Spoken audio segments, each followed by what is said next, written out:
Bonjour à tous. Nous parlons aujourd'hui de la constipation. La constipation est un fléau pour l'enfant polyhandicapé. Il est souvent responsable de son inconfort et peut même provoquer sa mort par occlusion. C'est donc un problème à prendre au sérieux. Je vous présenterai 3 vidéos sur le sujet. La première, pour comprendre les suivantes, traitera du fonctionnement normal de la formation des selles, le caca, et de son expulsion. La seconde traitera de la constipation habituelle de l'enfant polyhandicapé. La dernière, enfin, traitera du problème particulier du fécalome. Voici donc le fonctionnement normal.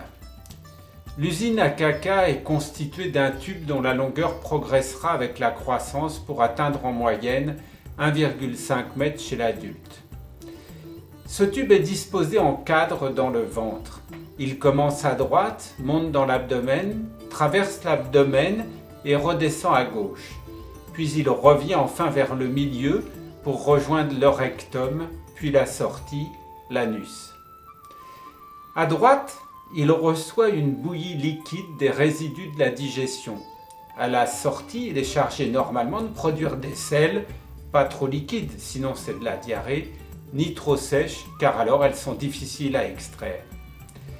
Il faut donc un bon réglage de la machine, c'est-à-dire d'abord une motricité suffisante, c'est-à-dire des contractions circulaires et propulsives pour faire avancer la matière. Cette motricité est automatique, commandée par le système nerveux. Ensuite, il faut un bon fonctionnement de la pompe à eau. À ce sujet, il est important de remarquer que si le sujet ne boit pas assez d'eau, la pompe fera passer en priorité la récupération d'eau et que le produit final sera trop sec. Les médecins classifient la consistance du caca en 7 classes, du plus liquide au plus sec. En fait, il faut se situer à 3 ou 4.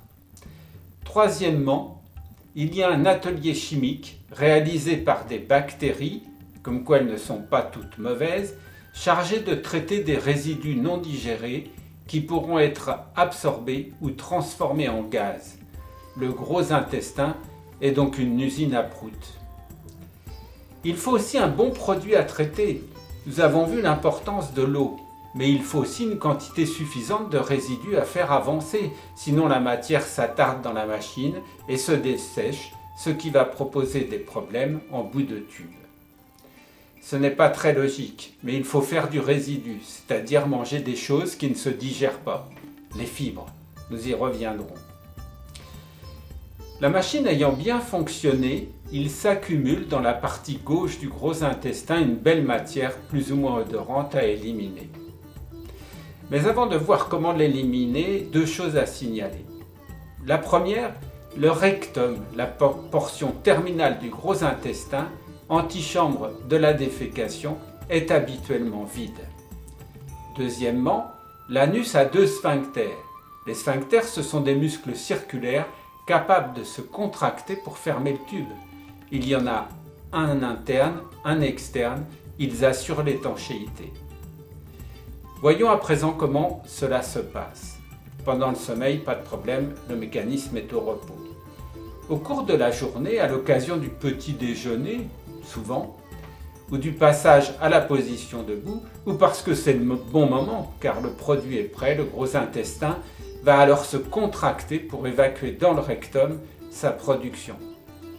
La contraction est bien ressentie, parfois douloureusement d'ailleurs.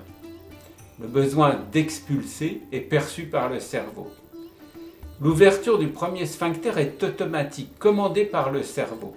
Et alors, nous ressentons une envie impérieuse.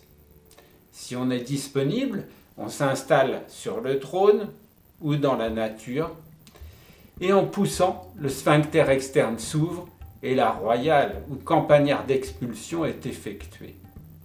À noter au passage que la position accroupie ou avec les membres inférieurs surélevés par un petit tabouret favorise l'expulsion car elle aligne le rectum dans le prolongement de l'anus. Voilà, tout est dit ou presque. Mon fécal propos étant terminé, Je vous invite à suivre les prochaines vidéos qui traiteront de la constipation de l'enfant présentant des troubles neurologiques. Merci, à bientôt.